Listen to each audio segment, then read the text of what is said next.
Let's return to that breaking news. That phone call has ended between Donald Trump and Vladimir Putin. Let me take you through the lines that are emerging. They are coming from the Kremlin at the moment, but I took you through some of them, saying that Putin had reaffirmed his commitment to a peaceful resolution of the conflict. That is very broad brush. We were waiting to hear more of the crucial detail. I'll come back to that in a moment.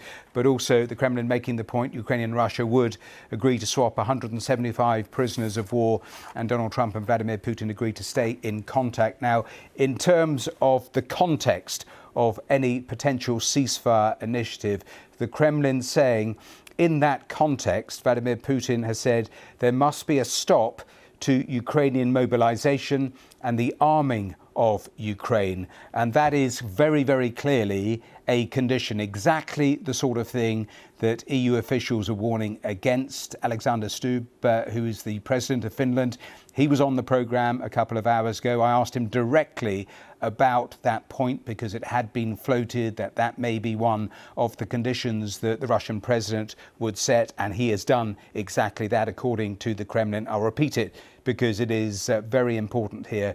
In terms of the context of the ceasefire initiative, they say, Moscow, that Vladimir Putin has said there must be a stop to Ukrainian mobilization. So that's what Ukraine does. And the arming of Ukraine, that of course is what European countries and NATO have been doing. So two critical conditions there, both I would say are unacceptable at first reading to the various Europeans, given what they've said over recent weeks. So those are some of the lines coming into us here from that meeting. One other line, actually, I forgot to mention, with the Kremlin saying that Vladimir Putin has agreed to halt strikes on the energy infrastructure for 30 days, assuming, of course, there was some sort of ceasefire. So those are the key lines that are coming out. We'll return to those breaking developments here in a moment or two. So do stay with us with that.